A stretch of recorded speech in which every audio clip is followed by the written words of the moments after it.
दोस्तों आ चुकी है बॉडी बिल्डिंग से जुड़ी हुई ढेर सारी अपडेट्स और मैं लेकर आ चुका हूँ बहुत सारी अपडेट्स आप लोगों के लिए। आप लोगों को दोस्तों मजा आने वाला है क्योंकि हमारे इंटरनेशनल बॉडी बिल्डर्स की तरफ से अपडेट आ रही है। साथ ही में दोस्तों इंडियन बॉडी बिल्डिंग में जो कजाकिस्तान प्रो शो होने वाला है, क्या लाइनअप दोस्तों उसका बनता जा रहा है, मैं आपको सारा कुछ बताने वाला हूँ इस वीडियो में। तो फिर बिना किसी देरी के इस वीडियो को हम लोग शुरू करते हैं।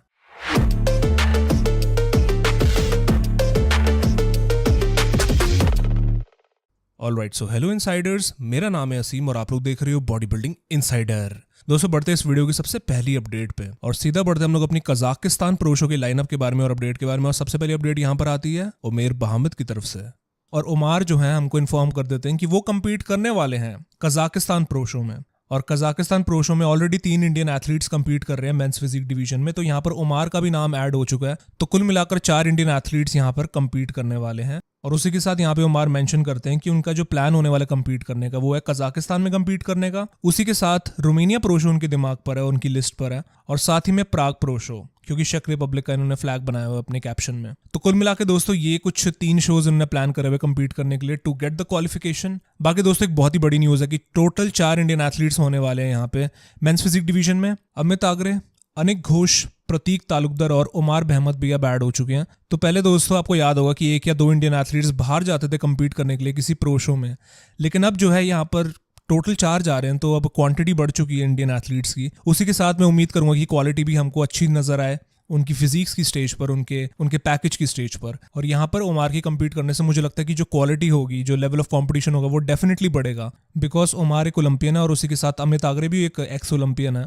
तो यहाँ पे 2 इंडियन ओलंपियंस यहाँ पे एक साथ हमको स्टेज पर नजर आएंगे। उसी के साथ अनिक घोष जो कि ऑलमोस्ट क्वालिफाई कर गए थे यूरेशिया प्रो शो में, तो यहाँ पे लेवल ऑफ कंपटीशन काफी तगड़ा होने वाला है। साथ ही में प्रतीक तालुकदर अपना डेब्यू कर रहे हैं, तो काफी एक्साइटमेंट वाली चीजें बनी हुई है कजाकिस्तान में। अब इस वाले शो के लिए ज्यादा टाइम तो रह नहीं गया, मुश्किल से सिर्फ लेस देन 10 डेज आउट रह चुके हैं। तो अपडेट्स अब जितनी भी आती है मैं तो इतना ही बोलूंगा कि आप लोग बने रहिए, बिकॉज अब एक्साइटिंग अपडेट्स आने वाली है। इसी के साथ दोस्तों मैं बात यहाँ पे करना चाहता हूँ अनिक घोष के बारे में। और दोस्तों अनिक घोष के बारे में आपको याद होगा कि मैंने आपको अपनी पिछली वीडियो के अंदर मैंने आपको एक वीडियो दिखाई थी जिसके अंदर कि उनका एक इंटरव्यू ले रहा था। यहाँ पे दोस्तों उस वीडियो के अंदर मैंने आपको बोला था कि अनिक घोष इतना ज्यादा श्रेडेड नहीं नजर आ रहे हैं। और इवन मैंने आपको उनकी ट्रेनिंग वीडियो दिखाई थी, उसमें भी अनिक इतने ज्यादा जो है कंडीशनड और सेपरेशन उनकी फिजिक पर नहीं नजर आ रही थी 10 डेज आउट के अपडेट के अंदर। लेकिन दोस्तों अभी ये वाली स्टोरी के अंदर हमको देखने को मिलता है कि अनिक यहाँ पर जो है अपना पंप के बाद कितना ज्यादा उनकी फिजिक के अंदर राउंडनेस नजर आ रही है। ऑब्वियसली वो अनिक का एक ट्रम्प कार्ड है कि उनके पास राउंडनेस और फुलनेस का कॉम्बिनेशन है और बहुत ही किलर कॉम्बिनेशन उनके पास, थिक डेंस मसल का। बट यहाँ पर कहीं ना कहीं वही चीज है कि सेपरेशन में अभी भी मैं थोड़ा बहुत डाउट के अंदर हूँ कि अनिक घोष सेपरेशन लेकर आ पाएंगे स्टेज पे। मैं चाहता हूँ कि वो मुझे रॉन्ग प्रूव करें और मैं चाहता हूं कि अनिक घोष अपना बेस्ट वर्जन लेकर आए with all that crazy details. But अभी जो मुझे वीडियो में नजर आ रहा है वही मैं चीज आपको बता रहा हूं। और मैं देखना चाहता हूं और ज्यादा सेपरेशन और ज्यादा फाइबर्स इनके शोल्डर्स में देखना चाहता हूं। और बाकी अब इनके पास सिर्फ लेस देन 10 डेज आउट रह चुके हैं, तो ज्यादा टाइम अब रह नहीं चुका है। तो देखना पड़ेगा कि अनिक किस लेवल की डिटेल्स और क्या कंडीशनिंग लेकर आते हैं। और जो मेरा डाउट है क्या वो क्लियर हो पाता है इनका स्टेज पर या फिर नहीं, वो हमको देखना पड़ेगा। बाकी दोस्तों आपको अनिक की फिजिक कैसी लग रही है, आप लोग अपने थॉट्स बताइए। क्या आप लोग देखना चाहते हो और ज्यादा सेपरेशन अनिक की तरफ से, because he has the potential to qualify, but हमको वो डिटेल्स और क्रेजी सेपरेशन देखने को चाहिए यार, तभी तो यार जजेस उनको सिलेक्ट करेंगे एज अ विनर। बाकी दोस्तों all the best to every single Indian athlete. Hope करता हूं कि अच्छा परफॉर्म करेंगे सभी एथलीट्स। नेक्स्ट स्टोरी की तरफ बढ़ते हैं दोस्तों, और नेक्स्ट स्टोरी आती है राजा अजीत की तरफ से। और दोस्तों राजा अजीत की हमको ऑफ सीजन की फिजिक देखने को मिल जाती है इस अपडेट में। अपनी पोस्ट वो डालते हैं अपने इंस्टाग्राम पर, वहां पे देखा जा सकता है कि राजा की फिजिक इस टाइम पर कैसी नजर आ रही है। तो राजा की तरफ से हमको ये वाली वीडियो देखने को मिलती है उनकी पोस्ट पर। और राजा डेफिनेटली इस टाइम पर कंडीशनिंग पर नहीं है, उनकी बॉडी इस टाइम पर कंडीशन नहीं है, क्योंकि ऑब्वियसली वो प्रेप नहीं कर रहे हैं अपने ऑफ सीजन में और मसल मास गेन करने पे वो लगे हुए हैं, जैसे कि काफी सारे एथलीट्स लगते ही हैं अपने ऑफ सीजन में। दोस्तों उनके ऑफ सीजन का स्टेटस इस टाइम पे कुछ इस तरीके से नजर आ रहा है। और ऑब्वियसली राजा को अपने फ्रेम पर मसल मास ऐड करने की जरूरत है, जैसे कि काफी सारे इंडियन एथलीट्स को है, चाहे वो बैक हो गई या फ्रंट हो गई। राजा के बारे में वी ऑल नो दैट कि उन्होंने टॉप 5 क्रैक करा हुआ है, बट यहाँ पर उनको कहीं ना कहीं साइज ऐड करने की जरूरत है उनको अपने फ्रेम पर, बिकॉज उनको अब कितना टाइम हो चुका है प्रो एथलीट बने हुए।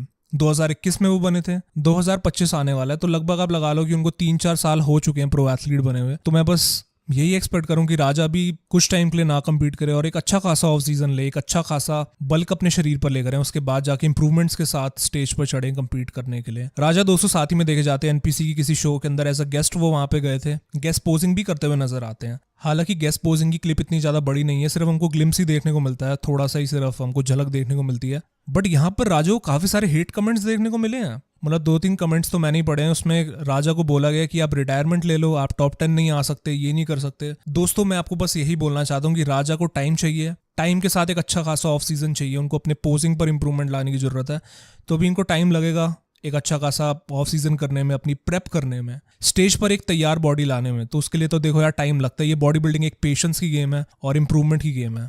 और राजा मुझे लगता है अभी अपनी लेट 20s में है, तो अपने 30s में वो आने लगे हैं, तभी उनकी मसल मेच्योरिटी और अब डेवलप होगी उनके एज के साथ। तो वो हमको देखना काफी ज्यादा इंटरेस्टिंग रहेगा। और उसी के साथ दोस्तों फिजिक सेट के मैं आपको एक दिखाना चाहता हूँ, जब वो प्राइज मनी यहाँ पे डिस्ट्रीब्यूट कर रहे होते हैं विनर को, राजा जीत, तो यहाँ पे इंटरेस्टिंगली जब वो हाथ ऊपर करते हैं एथलीट्स का अपने लेफ्ट और राइट पे, तो वो अपने नीचे एब मसल को देखते हैं जैसे कि वो खुद एक एथलीट हो। तो भले ही वो एज अ गेस्ट वहां पे गए थे, बट उनका दिल तो एक एथलीट की तरह ही है, और वो अपने एब्स देख रहे थे कहीं उनके एब्स फ्लेक्स्ड हैं कि नहीं है। जैसे कि लोग अपना जेस्चर एक करते ही हैं, एथलीट्स नीचे देखते हैं अपना फ्लेक्स करते हुए जब अपना हाथ ऊपर करते हैं जीत पर। तो यहाँ पे एक बहुत ही इंटरेस्टिंग चीजें देखने को मिली हमको राजा की तरफ से कि वो भी नीचे देखना शुरू हो गए एज अ एथलीट। तो भाई दिल तो इनका यार एथलीट वाले ही है, चाहे वो एज अ गेस्ट जाए या फिर चीफ गेस्ट जाए। दोस्तों ये थी कुछ अपडेट राजा की तरफ से। आप लोग क्या इंप्रूवमेंट देखना चाहते हो सबसे ज्यादा राजा की फिजिक पर, आप लोग बताइए कमेंट सेक्शन में। यहाँ पर हम लोग बढ़ते हैं अपनी अगली अपडेट पे, और यहाँ पर अगली अपडेट आती है अभिषेक यादव की तरफ से। और दोस्तों अभिषेक अपने यूट्यूब चैनल पे बता देते हैं कि वो compete करने वाले अपने अगले शो में, जो कि प्रो क्वालिफायर होने वाला है, जो कि होगा थाईलैंड प्रो क्वालिफायर 30 नवंबर को। तो उनके पास अब 1 महीना रह चुका है इस वाले शो के लिए। उसी के साथ उन्होंने बोला था कि वो एमेच्योर मुंबई जो होने वाला है हमारा एमेच्योर ओलंपिया में भी compete करेंगे अभिषेक। तो दोस्तों देखते हैं यहाँ पे वो अपना प्रो कार्ड लेकर आ पाते हैं फिर नहीं लेकर आ पाते हैं। करंट फिजिक की बात करी जाए तो इस टाइम पे वो काफ़ी डिप्लीटेड मोड पर हैं।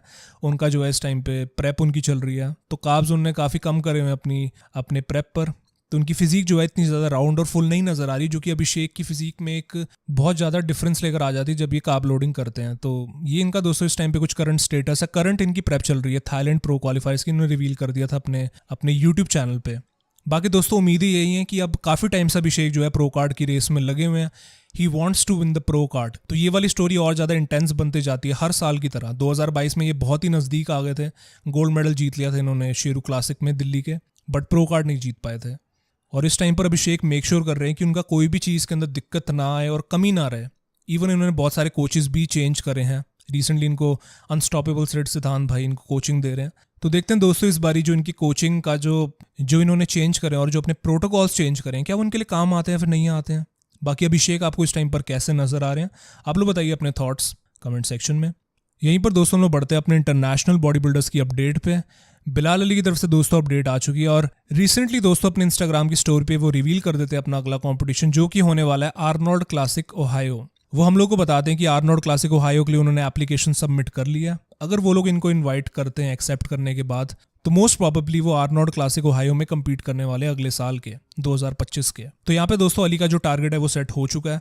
और उसके बाद अली ये भी बताते हैं कि उनका पिछले साल की तरह पिट्सबर्ग और न्यूयॉर्क में वो compete करेंगे। पहले Pittsburgh, then New York pro show, then उसके बाद ओलंपिया स्टेज। तो वैसे तो अली ऑलरेडी क्वालिफाइड है, उनको क्वालिफाई करने की जरूरत नहीं, because he came in top 2, second placing वो लेकर आए थे। तो ऑलरेडी वो ऑटोमेटिकली क्वालिफाइड है अगले साल के लिए, but still he wants to compete। इससे यही पता लगता है कि मतलब काफी उनको जो है शौक है compete करने का, and he is addicted to the game. और मुझे लगता है कि अली इस बारी अपने एक अपोनेंट को फेस करेंगे जो कि आज तक उन्होंने कभी नहीं करा, जो कि होंगे डियागो मोंटेनेग्रो। और डियागो मोंटेनेग्रो मुझे लगता है कि अपना टाइटल डिफेंड करने के लिए आएंगे आर्नोल्ड क्लासिक का अगले साल। तो हो सकता है दोस्तों कि हमको अली और डियागो के बीच में हमको एक मुकाबला देखने को मिल सकता है। तो मजेदार होने वाला है दोस्तों ये। और ना ही केवल डियागो मोंटेनेग्रो, लेकिन जर्मनी ने भी कंफर्म अपना कर दिया है कि वो compete करने वाले आर्नोल्ड क्लासिक अगले साल के 2025 के, जो कि हो सकता है उनका आखिरी कंपटीशन। उन्होंने बोला था कि उन्होंने भी अपना एप्लीकेशन सबमिट कर दिया आर्नोल्ड वालों को, वो बस अपना इनवाइट का वेट कर रहे हैं। तो दोस्तों यहाँ पर हमको फर्स्ट टाइम ना केवल बिलाल वर्सेस डियागो देखने को मिल सकता है, लेकिन हमको बिलाल वर्सेस जर्मी देखने को मिल सकता है। और साथ ही में अली ये भी बताते हैं कि उन्होंने जस्ट ये वाला डिसीजन लिया था आर्नोल्ड में compete करने का, यानी कि उन्होंने एकदम से इंपल्सिवली ये वाला डिसीजन लिया। और अली हो सकता है कि अपना गोल बना के बैठे हो कि उन्होंने जर्मी को बीट करना है, बिकॉज उनके पास सिर्फ एक ही मौका उनको मिला है जर्मी के साथ compete करने का, जो कि था 2023 का मिस्टर ओलंपिया। वहां पे अली उनको नहीं बीट कर पाए थे। तो अभी उनके पास चांस है कि जर्मी अपना आखिरी शो अनाउंस कर चुके हैं, जो कि आर्नोल्ड क्लासिक 2025। तो अली के लिए भी सेंस बनती है कि वो शो में compete करे, और वो अच्छे फॉर्म में तो चल ही रहे हैं। तो why not compete against the best men's physique athlete to ever step on the stage. तो दोस्तों यहाँ पे एक बहुत ही बढ़िया मुकाबला हमको देखने को मिल सकता है, जो कि है बहुत से लोगों के फेवरेट एथलीट जर्मी बुंडिया वर्सेस बहुत से लोगों के फेवरेट एथलीट बिलाल अली, यहाँ पे एक फैन फेवरेट कंपटीशन हमको देखने को मिल सकता है। तो मुझे लगता है कि आर्नोल्ड वाले इसको अच्छी तरीके से मार्केट भी कर सकते हैं। बाकी देखते हैं दोस्तों कि इन दोनों के मुकाबले के बीच में कौन जीतता है। तो ये थी दोस्तों अली की तरफ से कुछ अपडेट। आर्नोल्ड क्लासिक के अंदर वो compete करेंगे तो भाई मजा आने वाला है। तो फिर मैं ये बोलूंगा यार कि अपडेट्स के लिए आप लोग बने रहिए। इसी के साथ हम लोग अपनी अगली स्टोरी की तरफ बढ़ते हैं और अगली स्टोरी में यहाँ पे मैं बात करना चाहूंगा कियोन पियर्सन के बारे में। हालांकि दोस्तों कियोन की तरफ से कोई अपडेट या फिर कोई फिजिक अपडेट नहीं आई है, बट ओलंपिया जब उन्होंने अपना टाइटल जीता था दूसरी बार, तो उसके बाद मैंने उनके बारे में ज्यादा कोई बात नहीं करी थी और कोई मौका ही नहीं लग पाया कियोन के बारे में ज्यादा बात करने का। तो कियोन की दोस्तों ये वाली हमको वीडियो देखने को मिलती है उनके इंस्टाग्राम पे, जहाँ पे कि आप देख सकते हो कि ओलंपिया टाइटल जीतने के बाद अपना दूसरा वो चले जाते हैं बैक स्टेज अपनी फोटो खिंचवाने के लिए। और इस वाले फोटोशूट में देखा जा सकता है कि कियोन कितने ज्यादा इंप्रेसिव नजर आ रहे हैं बैक स्टेज पर। स्टेज पर तो वो नजर आ ही रहे थे, हम सभी लोगों को मालूम है कितने लोगों ने तारीफ करी थी कियोन की, बट यहाँ पे बैक स्टेज पर जो लाइटिंग होती है वो अलग ही लेवल की होती है और यहाँ पर each and every single muscle जो है वो यहाँ पे नजर आ रही है। ओलंपिया में आपको पता है कि लाइटिंग इतनी ज्यादा बढ़िया नहीं होती है, बट यहाँ पर तो भाई बहुत ही बढ़िया लाइटिंग थी। तो यहाँ पे कियोन की फिजिक के अंदर एक एक मसल जो है बहुत ही बढ़िया तरीके से डेफिनेशन शो कर रहा है। और दोस्तों मैं यहाँ पे इसलिए बात कर रहा हूँ कियोन की फिजिक के बारे में, इतनी तारीफ इसलिए कर रहा हूँ क्योंकि हम लोगों ने सीबम को एक स्टैंडर्ड माना हुआ था क्लासिक फिजिक में।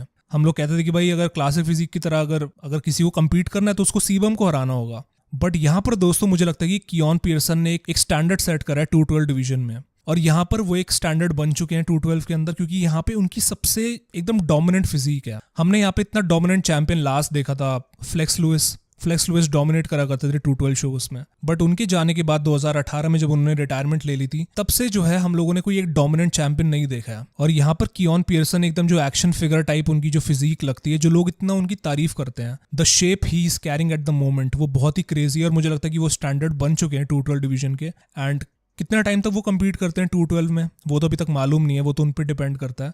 बट मुझे ऐसा लगता है कि जब कियोन अपना वेट मैक्स आउट कर लेंगे 212 डिवीजन में, उसके बाद वो जा सकते हैं और स्विच कर सकते हैं ओपन बॉडी बिल्डिंग में। फिलहाल दोस्तों बहुत ही बढ़िया शेप है और ऐसी शेप हम लोगों ने आज तक 212 बॉडी बिल्डिंग में नहीं देखी है। सो कियोन is bringing back those aesthetics और वो क्रेजी शेप, और मैं बहुत ही खुश हूँ 212 डिवीजन के लिए कि ये वाली डिवीजन भी अब ग्रो करेगी। और इसी के साथ बढ़ते हम लोग अपनी अगली अपडेट पे, और यहाँ पर अगली अपडेट आती है मास मॉन्स्टर गुड वीटो की तरफ से। और गुड वीटो दोस्तों अपना कैप्शन लिखते हैं अपने इंस्टाग्राम पे, पोस्ट डालते हैं अपनी करंट फिजिक अपडेट की। वो लिखते हैं कि वो अपनी 15 घंटे की फ्लाइट जो है अपनी कंप्लीट करके आए हैं, और उसके बाद वो होटल के अंदर जब चेक इन करते हैं तो यहाँ पर उनकी फिजिक देखी जा सकती है कि गुड वीटो कैसे नजर आ रहे हैं इस अपडेट में। ऑब्वियसली दोस्तों जब बॉडी बिल्डर कोई भी इतनी लंबी फ्लाइट पकड़ कर आता है तो बॉडी जो है वाटर रिटेन करना शुरू हो जाती है। तो यहाँ पर दोस्तों गुड वीटो की फिजिक में यहाँ पे आप देख सकते हो कि मसल जो है बहुत ही ज्यादा राउंड और फुल नजर आ रही है। हालांकि दोस्तों वाटर रिटेंशन भी उनकी फिजिक पर है इस टाइम पे, बट वो फर्क नहीं पड़ता है क्योंकि वो भी प्रेप नहीं कर रहे हैं, अपने ऑफ सीजन में है। तो उनका मैं आपको यहाँ पे साइज दिखाना चाहता हूँ कि गुड वीटो यहाँ पे कितने ज्यादा राउंड और फुल से नजर आ रहे हैं और एकदम बढ़िया इनका ऑफ सीजन जाता हुआ मुझे नजर आ रहा है। बहुत से लोगों को इन्होंने सरप्राइज करा था इस बारी गुड वीटो ने, जब उन्होंने मार्टिन फिट्जवाटर को चैलेंज किया था। अनफॉर्चुनेटली उनको नहीं हरा पाए थे क्वालिफाई करने के लिए, बट मुझे लगता है कि गुड वीटो कुछ ना कुछ तो करने वाले हैं फ्यूचर में। और मुझे ये भी लगता है कि बढ़िया जो है इनका अगले साल के शोज जाने वाले हैं और बढ़िया ये साइज गेन कर रहे हैं। तो कौन से शो के अंदर दोस्तों ये compete करते हैं to qualify for the next year Olympia, ये हम लोगों को देखना पड़ेगा। बाकी फिलहाल आपको गुड वीटो की फिजिक कैसी लग रही है विटाली यूग्लेनिकोव की, आप लोग बताइए कमेंट सेक्शन में।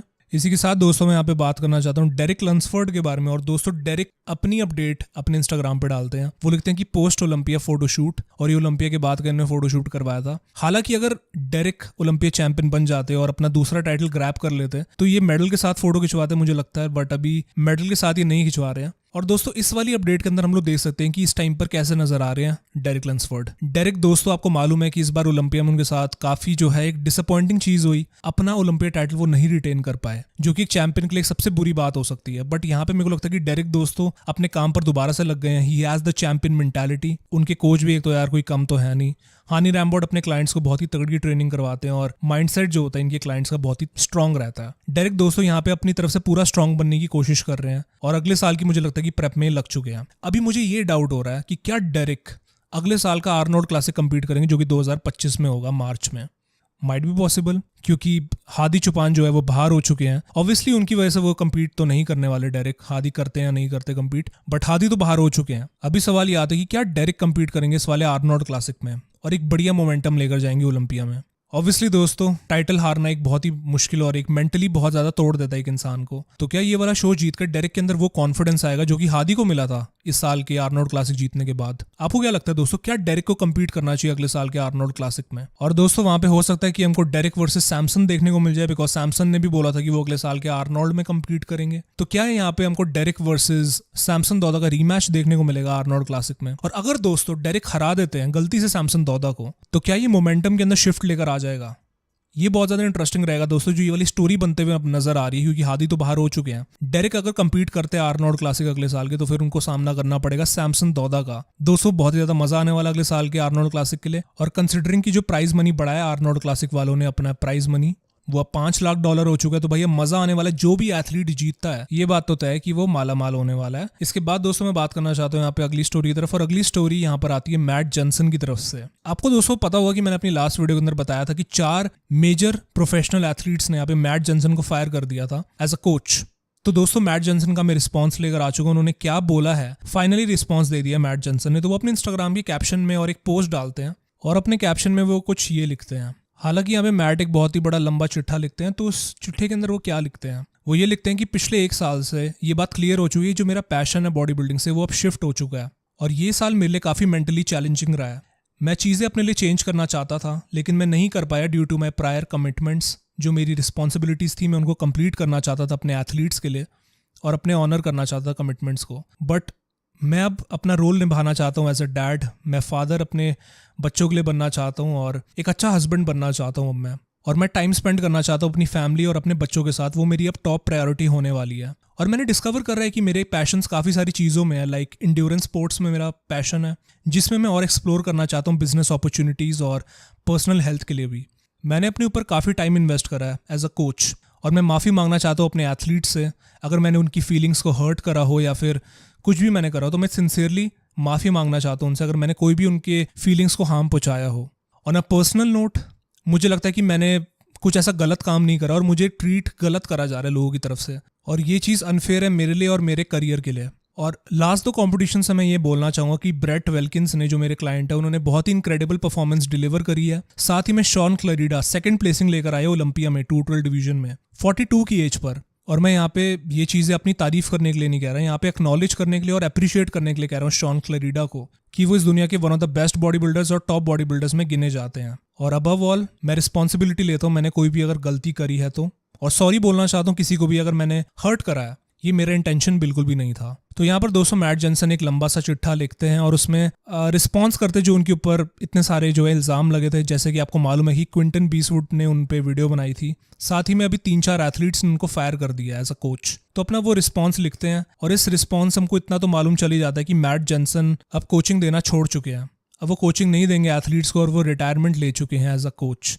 तो ऑब्वियसली दोस्तों जहाँ पे मैं सपोर्ट करता हूँ बाकी सारे एथलीट्स को, वहीं पर मेरे को कहीं ना कहीं बुरा लग रहा है मैट जॉनसन के लिए, बिकॉज मैट जॉनसन का कोई इंटेंशन गलत नहीं था। बट अब वो ऐसी सिचुएशन में आ गए हैं कि वो बता रहे हैं कि उनका ध्यान अब कोचिंग में नहीं रहता है, और वो खुद चाहते थे इस चीज़ को शिफ्ट करना, अपने करियर को शिफ्ट करना। तो मैं यहाँ पे बेस्ट ऑफ लक कहना चाहता हूँ उनकी फ्यूचर एंडेवर्स के लिए, जो भी वो परस्यू करते हैं। जैसे कि वो बता रहे थे कि इंड्योरेंस स्पोर्ट्स में उनका रुचि है उनकी, और वो उसमें एक्सप्लोर करना चाहते हैं। इसी के साथ दोस्तों बढ़ते हैं अगली स्टोरी की तरफ, और अगली स्टोरी आती है क्रिस बमस्टेड की तरफ से। आपको याद होगा दोस्तों, Chris Bumstead classic physique 6 time Olympia champion. अभी मुश्किल से सिर्फ 2 ही हफ्ते हुए हैं इनको रिटायरमेंट लिए हुए, लेकिन यहाँ पर क्या पोस्ट डालते हैं क्रिस बमस्टेड, वो लिखते हैं when you don't have to make the weight, और थिंकिंग वाले इमोजी बना देते हैं। और यहाँ पे आप लोग क्रिस की फिजिक देख सकते हो कि कैसी लग रही है।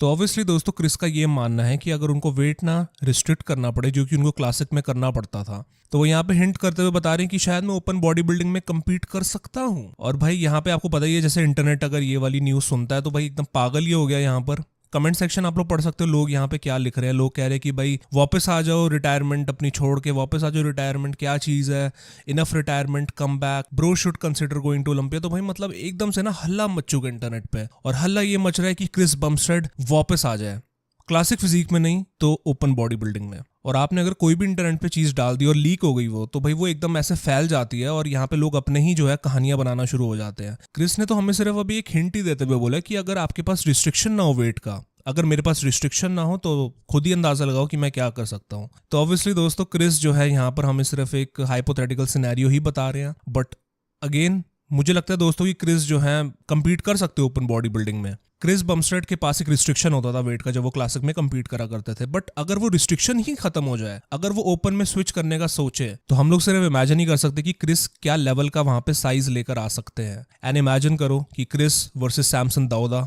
6 फुट इनकी हाइट है क्रिस बमस्टेड की, तो भाई हाइट वाले बॉडी बिल्डर है तो भाई कितने वो लंबे लगेंगे when compare to Hadi Choopan, Derek Lunsford. Obviously दोस्तों डेरिक ने भी 212 से ओपन में स्विच करा था, तो यहाँ पे भी लोग जो है कह रहे क्रिस को कि आप क्लासिक से ओपन के अंदर स्विच करो। एंड ऑब्वियसली क्रिस ने भी पहले एक बार बोला था कि वो ओपन बॉडी बिल्डिंग में एक चांस देना चाहते हैं फाइनली रिटायर होने से पहले। लेकिन ऑब्वियसली दोस्तों अभी जस्ट उन्होंने रिटायरमेंट लिया है, तो क्या ये उनका मतलब था कि वो सिर्फ क्लासिक फिजिक्स से रिटायरमेंट लेकर ओपन बॉडी बिल्डिंग में स्विच करना चाहते हैं?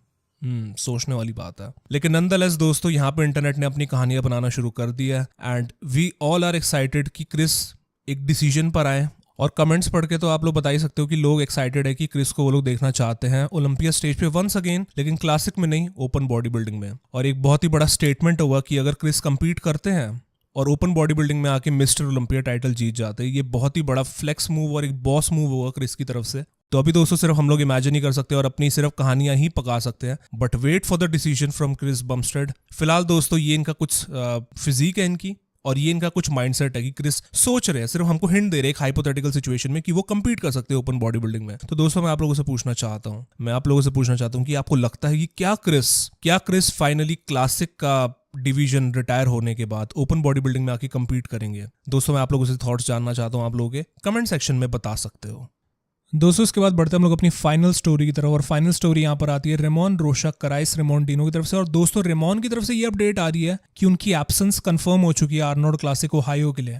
इसका मतलब ये कि रेमोंडिनो आर्नोल्ड क्लासिक में अगले साल नहीं कंपीट करने वाले और उनका पूरा फोकस रहेगा मिस्टर ओलंपिया के लिए।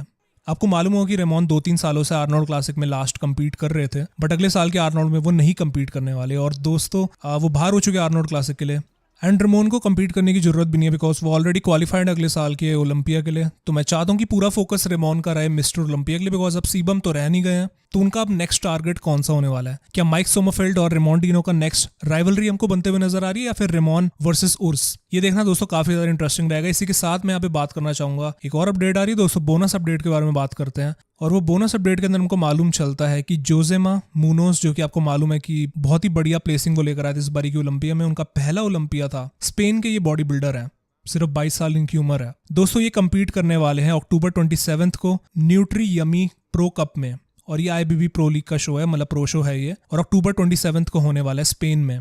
तो यहाँ पर दोस्तों ये कंपीट करेंगे अपने अगले साल की क्वालिफिकेशन के लिए। तो इनकी भी तरफ से दोस्तों अपडेट आ चुकी है इनका अगला शो कौन सा होने वाला है। And very excited to see this bodybuilder because इनके जो जेनेटिक्स का पोटेंशियल है ना वो बहुत ही तगड़ा है, and insane amount of details जो ये लेकर आते हैं स्टेज पर, काबिलियत तारीफ है। बाकी दोस्तों इनको इंटरेस्टिंग रहेगा देखना। बाकी मैं आज के अपडेट्स के लिए दोस्तों बस था इतना ही। आगे की अपडेट्स के लिए बोलूंगा कि आप लोग बने रहिए बिकॉज कजाकिस्तान की बहुत ही सारी अपडेट्स आने वाली है आगे जाके। और साथ ही मैं आप सभी लोगों को मिलता हूं अगली वीडियो के साथ। तब तक के लिए अपना ख्याल रखिए। Till then take care and bye bye.